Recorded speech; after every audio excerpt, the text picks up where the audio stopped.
Vamos a orar, hermanos. Te damos gracias, Señor, por concedernos este tiempo, Señor, para reunirnos nuevamente, Padre, para adorarte, para alabarte, reconociendo, Señor, nuestra total dependencia de ti, Señor. Gracias, Padre, por este momento también que nos brindas tú, Señor, porque eres tú quien va a hablar y hemos de recibir nosotros con humildad tu palabra, Señor. Dirígenos, Padre, corrígenos, exhórtanos y enséñanos, Padre, a conducirnos dignamente de ti, que podamos, Señor, entender la palabra de esta tarde, Señor, y que de esta forma nuestra comprensión quede esclarecida para poder realizar, vivir tu voluntad. Gracias te damos, Señor, en el nombre de Cristo Jesús. Amén. Tome su lugar, mis hermanos, por favor. Pablo toma en serio su llamado de atención aquí a las iglesias. Recordemos que esta epístola, hermanos, no está dirigida a una iglesia, sino a una región. Y son por lo menos alrededor de unas 4 iglesias mínimo. Y bueno, la cuestión aquí, hermanos, es que la salutación que generalmente trae el apóstol Pablo siempre tiene, hermanos, como encabezado quién es él. Eso lo vimos en la semana pasada, del versículo 1 al versículo 5. Y posteriormente, hermanos, viene un elogio que Pablo siempre hace a las iglesias, reconociendo quiénes son, reconociendo lo que han hecho, reconociendo algunas circunstancias que Pablo considera dignas. Pero aquí, hermanos, en la carta a los Gálatas, y miren que vimos la primera y la segunda Corintios, y fueron muy duras. Pero cuando habla a los Gálatas, hermanos, no les reconoce nada. Por el contrario, dice, para mí, la sorpresa es para mí, por lo que menciona. Las iglesias de Galacia, hermanos, habían sido contaminadas por un mensaje. Yo creo que los maestros de los que Pablo habla aquí como falsos maestros pretendieron simplemente complementar el Evangelio de Jesucristo, pero con una perspectiva religiosa, cultural, a la cual Pablo dice no. Ceder a eso, hermanos, consiste en confesar de una manera bien práctica que el Evangelio de Jesucristo no es suficiente. Y por eso requiere que el hombre, que el creyente, tenga una serie de prácticas ritualistas para poder así obtener salvación. La pregunta es, ¿en dónde queda entonces la gracia? Porque ya se demostró, hermanos, en la cruz del Calvario que el hombre no es capaz de cumplir para su salvación, cumplir nada. Tuvo que ser necesario Jesucristo. Y esa fue la buena noticia, hermanos, a lo largo del mes, estamos hablando de la Navidad. Esa es la buena noticia, que el Salvador, aquel que sí podía, estaba entre nosotros. Aquel que sí podía, estaba en la tierra. Aquel que sí podía, ahora estaba entre el pueblo. Vino, murió y resucitó. Dejó su ejemplo, dejó su palabra, dejó su voluntad y todavía dejó promesas como la de que regresará. Entonces, todo eso, ¿quién era digno? ¿Quién hizo méritos para que Jesús viniera? Nadie, hermanos. Jesús vino a buscarnos porque éramos lo peor. Entonces, así de sencillo, hermanos, Pablo dice, dentro de los cuales yo soy el más grande de todos los pecadores. Nuestra perspectiva, hermanos, también no se trata de decir, es que yo soy uno. No. Pero seamos concretos, hermanos, necesitamos a Jesús. Necesitamos a Cristo. Y si somos parte de la iglesia es porque Dios tuvo misericordia de nosotros y entendimos que esa misericordia también podía ser aplicada a nosotros. Y entonces miren cómo comienza el versículo 6. Estoy maravillado, pero aquí viene el porqué, de que tan pronto, mire, os hayáis alejados del que os llamó por la gracia de Cristo para seguir un evangelio diferente. Pablo dice, sí me asombran los Gálatas, sí estoy asombrado por la actitud de las iglesias de Galacia, pero mi actitud, mi sorpresa es que qué rápido se alejaron. ¿Dónde está el fundamento, no les hemos hablado, y se alejaron. Fíjense, no, Pablo no hace hincapié en sí mismo. ¿Saben qué? Yo trabajé mal, entonces. Lo que dice Pablo, se alejaron de Cristo. No se han percatado de a dónde los ha llevado esta nueva predicación, este nuevo modelo de enseñanza. Que sean tolerantes, que acepten algo que es, dice Pablo, un evangelio diferente. ¿Qué significa la palabra evangelio? ¿Se acuerdan? Buenas nuevas. Buenas nuevas, buenas noticias. Entonces Pablo dice, para seguir unas noticias diferentes, para seguir un mensaje novedoso, pero que es contrario a lo que se ha predicado de Jesucristo. Y mire que muchas iglesias hoy en día han seguido un evangelio diferente, un evangelio que no está en las Escrituras, un evangelio con una falsa tolerancia, un evangelio, hermanos, que ha sido corrompido, porque está yendo en contra de lo que Dios ha establecido. Pero aclara el apóstol, no que haya otro, o sea, nadie puede igualar la mejor y mayor noticia, todo es una imitación. Recordemos algo, hermanos, el diablo no es creador. No le demos crédito que no le corresponde a él. El diablo no es creador. El diablo es un falsificador, es un imitador, es un engañador. Lo que hace es tergiversar, es corromper lo que hay. Pablo dice, no hay otro evangelio. Solamente hay una sola buena noticia, la de a de veras, la verdadera noticia es Jesucristo. Sino que hay algunos que os perturban. Pablo ocupa esta palabrita que llama mucho la atención. La palabra perturbar, hermanos, también puede traducirse agitar con violencia. O sea, decimos en México, los sacude, los zarandea. Pablo tiene el concepto de aquel que agarra de la ropa a alguien y lo empieza a agitar así. Dice entonces, llegan estos, los agitan, los asustan y quieren pervertir el evangelio de Cristo. Hermanos, para Pablo todo aquello que quiera complementar el evangelio es pervertir el evangelio. Así que lo que debe ser predicado en toda iglesia, hermanos, es Jesucristo, no más. No se acepta otra predicación en una iglesia cristiana. La gracia de Dios mostrada en Jesucristo, la expiación hecha por Jesucristo, la redención pagada por Jesucristo. Por lo tanto, la adoración solo es para Jesucristo, la alabanza solo es para Jesucristo, y quien recibe la gloria solo es Jesucristo. Y mire lo que sigue ahora Pablo, pues se va a un extremo. Mas si aún nosotros, y ese nosotros incluye a él, a sus colaboradores, pudiéramos pensar que también habla de los apóstoles, de la predicación apostólica, y dice, o un ángel del cielo. Pudiéramos pensar, hermanos, que aquellos que trabajan la mentira, decíamos en la mañana, ¿verdad? ¿Quién es el padre de toda mentira? El diablo. Entonces es normal que el diablo aparezca, que el diablo engañe, que un demonio se aparezca para decir un evangelio diferente. Pero Pablo no usa un ejemplo pues de una manera demoníaca, decir, se va a aparecer un demonio y te va a corromper. Mire, lo dice de una forma, yo, mis colaboradores, es más, un ángel del cielo, o sea, no está hablando de un ángel caído, no está hablando de un demonio, está diciendo, si un ángel del cielo viene, pero predica diferente, entonces aquí sí hay algo. Del que hemos anunciado sea anatema. Y la palabra anatema, todos sabemos, significa maldito.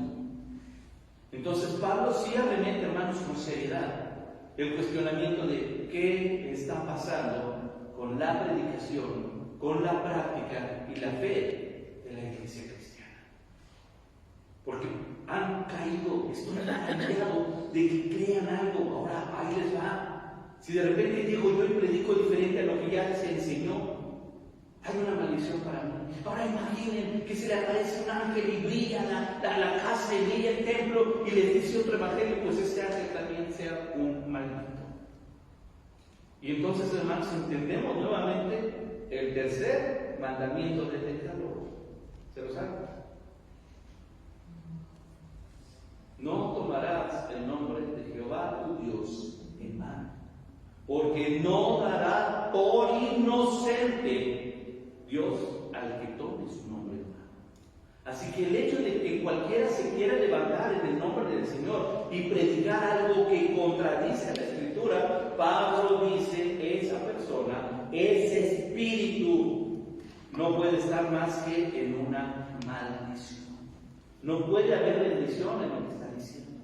Y ahora, hermanos, el hecho de que pudiéramos nosotros observar a las iglesias evangélicas que han admitido, hermanos, prácticas, enseñanzas diferentes, terminan por ceder, terminan por quitar los rótulos en sus fachadas de iglesia cristiana y se llaman comunidad, se llaman sinagogas, se llaman como quieran llamarse, pero ya ni siquiera se llaman iglesias. ¿Qué fue lo que pasó? Creyeron en algo ajeno, extra, y termina siendo contrario a lo que está escrito. Entonces Pablo dice, ¿cómo no voy a estar asombrado? ¿Cómo no voy a estar maravillado? No se les enseñó. Yo pensé que habían aprendido. Y tan pronto, en el menor tiempo que yo me imaginé, ya están haciendo cosas que van en contra de la gracia de Dios. Y la muestra de la gracia de Dios, hermanos, es una persona, es Jesucristo. Entonces Pablo sí está molesto, dice, como antes hemos dicho, no hay una carta previa a los Gálatas, como en los Corintios, ¿se acuerdan? Que son 4 cartas de los Corintios, no existe una carta previa. Entonces, ¿de qué está hablando Pablo cuando dice, antes ya se los enseñé? Pues de las visitas que Pablo tuvo cuando estuvo en la región de los Gálatas. Y ahí les enseñó, dice, también ahora lo repito. Entonces Pablo ya está confirmando que lo que está diciendo no es novedoso. Pablo ya se los había enseñado. Si alguno predica diferente evangelio del que habéis recibido, ese sea maldito. Mire la gravedad de este asunto, hermanos. Para Pablo la palabra de Dios no es un juego. Para Pablo la predicación, ¿cómo vamos a identificar nosotros a un falso maestro, hermanos? A través del conocimiento de la palabra. Si nosotros no nos dedicamos, hermanos, en seriedad a estudiar la palabra de Dios, van a llegar mentiras que nos van a hacer creer, o por lo menos nos van a hacer dudar. ¿Por qué? Porque la Escritura no está en nuestro corazón, no está en nuestra mente. Y no me refiero a que usted se sepa de memoria toda la Biblia, ¿verdad? Así que usted me diga, batallamos para encontrar un libro de la Biblia, hermano. Vea usted a un cristiano que busque en el índice. ¿Dónde están aún? O sea, nos falta, no digo que no sea salvo, pero nos falta familiarizarnos con la palabra de Dios. ¿Cómo puede yo diferenciar? Por ejemplo, ¿ha buscado usted el teléfono y la voz es tan familiar de alguien que usted confunde y le dice por otro nombre? A mí me dicen que tengo exactamente la misma voz que mis hermanos. Entonces, cuando de repente hablo y contesto o llamo, me preguntan, ¿eres Ale o eres Misael? No, Juan Gerson. Es que hablas igualito a tu hermano, ¿verdad? Esa parte es interesante porque crea confusión. Pero ya una vez que nos empezamos a familiarizar, pues nos damos cuenta que el estilo de hablar es diferente. El timbre de voz tiene algo que hace diferenciar a uno de otro. Y nos damos cuenta entonces que la Biblia es muy similar. Porque si usted lee a Isaías, va a decir, se parece mucho a Jeremías. Hasta que los conoce y se da cuenta que sí son muy diferentes. Nada más había alrededor de 100 años de diferencia. Yo creo que la voz era diferente. Pero leemos, hermanos, ¿cuál es la diferencia entre Mateo y Marcos? Porque son muy parecidos y resulta que no. Porque cuando usted lee Marcos se da cuenta que Marcos es brusco. Él es tosco cuando habla las cosas, es más claro. Lucas ni se diga, Lucas era médico, él tenía aquí un código de ética, la forma de hablar y de decir las cosas. Pero ¿cómo vamos identificando eso a medida que conocemos la Biblia, hermanos? Entonces por eso Pablo dice, ¿cómo es posible si ya se les enseñó, si ustedes ya saben, no pudieron identificar una herejía? No pudieron, y Pablo hasta este punto, hermanos, a leerlo incluso hasta en silencio, en voz baja, en la mente, nada más con la mirada leyendo. Yo me doy cuenta que Pablo aquí está enojado. Pablo está molesto. No solamente está decepcionado, Pablo está enojado, diciendo, ¿cómo es posible que hayan permitido esto? Y creyeron fantasías, creyeron cuentos, creyeron cosas que son contrarias. Están diciendo que la gracia de Dios no es suficiente. Están diciendo que el sacrificio de Cristo no es suficiente. Están diciendo que Dios es un Dios mediocre porque lo hizo a medias. Así que Claro que Pablo está enojado. Y entonces dice, la razón de por qué es tan agresivo en esta carta. Pues busco ahora el favor de los hombres o el de Dios. Y esta pregunta se la deja para que ellos juzguen. Estoy buscando entonces el favor de los hombres o el de Dios. A ver, ustedes que me conocen, dice Pablo, digan para mí qué es más importante, agradar a Dios o agradar a los hombres. Y entonces dice, o trato de agradar a los hombres, pues si todavía agradar a los hombres, no sería siervo de Cristo. Si para mí fuera más importante quedar bien con todos, entonces mi cristianismo es malo. Porque mi prioridad son las personas de esta forma. ¿Y sabe qué? La forma en la que quedo bien con las personas es agradando a Dios. Aquí en México tenemos un dicho muy bonito: nunca vas a quedar bien con todos. No sé si usted está convencido, yo creo que sí. Porque nunca estamos bien con todos. Siempre habrá algo distinto. Entonces, hermanos, Pablo nos dice que tu paz no debe estar en que todos te aprecian. Y ya llegó el hermano de esos que le pusieron mariachi, ¿verdad? Porque a todos le caen bien. Yo sé que no.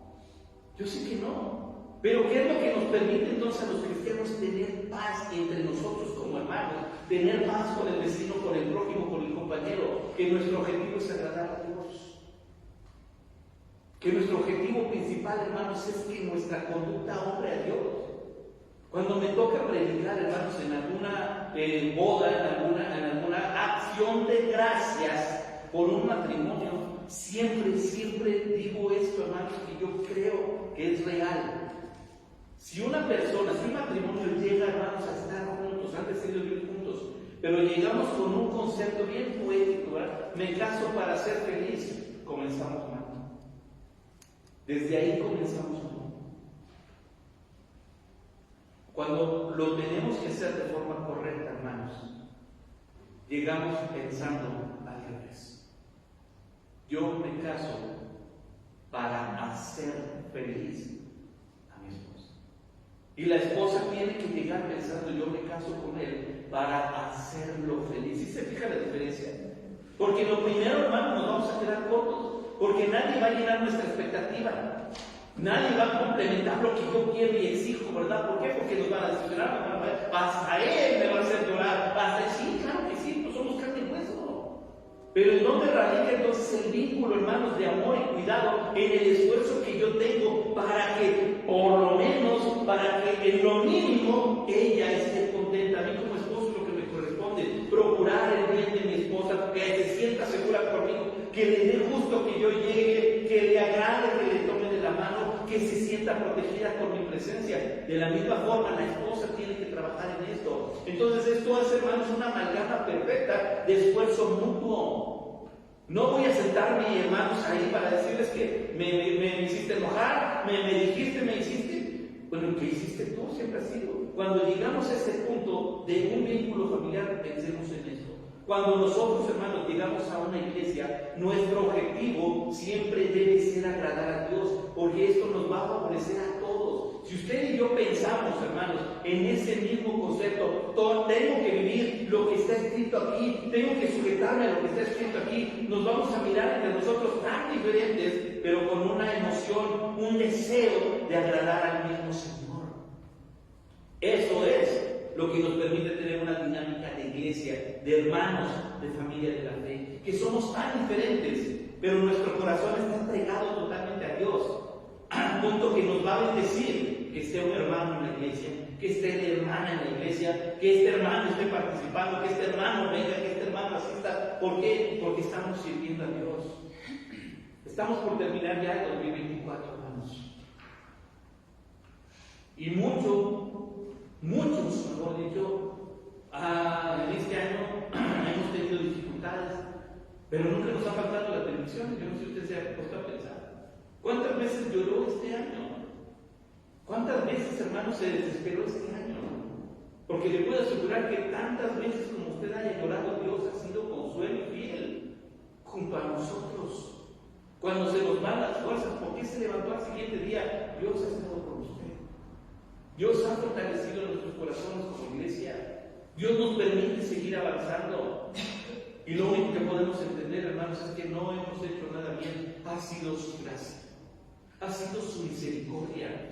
ha sido su bondad. Y ese es el argumento para Pablo para decir, no es justo que estén teniendo en poco lo que Dios ha hecho por ustedes. Así que para nosotros, hermanos, es una responsabilidad muy grande el hecho de hacernos llamar cristianos, el hecho de hacernos llamar iglesia cristiana, el llamarnos hermanos, para que el Señor no nos diga a través de Pablo: qué sorpresa me he llevado. Yo pensé que eras fiel. Que podamos decir, hermanos: Señor, sí te he fallado, pero me he arrepentido y he buscado agradarte, porque tú te has convertido en mi prioridad, porque mi corazón te pertenece. Pablo dice: por encima de agradarle a los hombres está agradar a Dios. Un pensamiento, hermanos, que yo repito mucho en casa y que me lo enseñaron de una manera más brusca, pero que yo lo creo, hermanos, es cuando le digo a mis hijos: te amo con todo mi corazón, pero hijo, tú debes saber que amo más a Dios. Al principio se sorprendieron, pero hoy lo entienden, hoy lo comprenden, me dicen entre ellos: yo le agradezco a Dios, yo pido a Dios que ellos sean fieles cuando ellos crezcan. Apenas van, digo, mañana. Entonces empiezan a entrar a la preadolescencia. Pero creo que ese es el deseo de todos los padres, ¿verdad? Que podamos decir que nuestros hijos se sostengan en fidelidad. Cada uno de nosotros ha decidido, hermanos. Cada uno ha tenido la oportunidad de decir sí o no. Y Pablo pone claro algo: no, para mí la prioridad es el Señor, es la gracia de Dios, es ser siervo de la gracia de Dios. Y no puedo entender cómo los gálatas se alejaron tan fácilmente.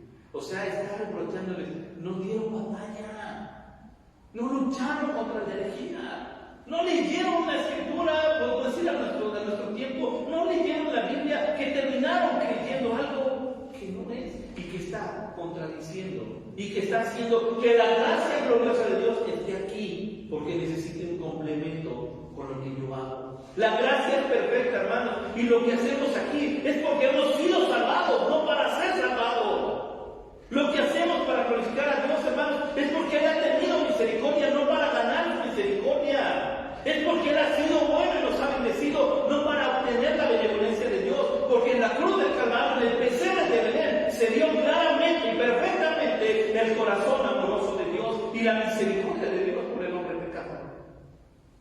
Así que lo que nos corresponde, hermanos, no es darle una sorpresa a Dios, sino una fidelidad integral, porque Dios ha sido bueno con todos nosotros. Padre, te damos gracias por tu palabra. Gracias por la forma, Señor, en la que el apóstol habla. Gracias, Señor, porque deja en claro, Dios, algo que no podemos perder de vista: la fidelidad a tu palabra, Señor. Cuanto más tiempo pasamos estudiando tu palabra, más llegamos a la convicción de lo grande, lo maravilloso, lo poderoso, lo bondadoso que eres. Y esos, Señor, son atributos que solo son tuyos. Pero al conocer tu palabra, te conocemos más a ti. Así que permítenos, Señor, tomar en serio nuestro tiempo al estudiar, para que, Padre, cuando llegue la mentira, cuando llegue la tentación, cuando llegue la opresión, nosotros podamos, Señor, sostenernos en la fe, porque tu palabra produce fe, y conducirnos fielmente en un mundo que está tratando de torcer los caminos y de pervertir el Evangelio. Y no estamos exentos, Señor, de que esas mentiras visiten o toquen por lo menos la puerta de esta iglesia.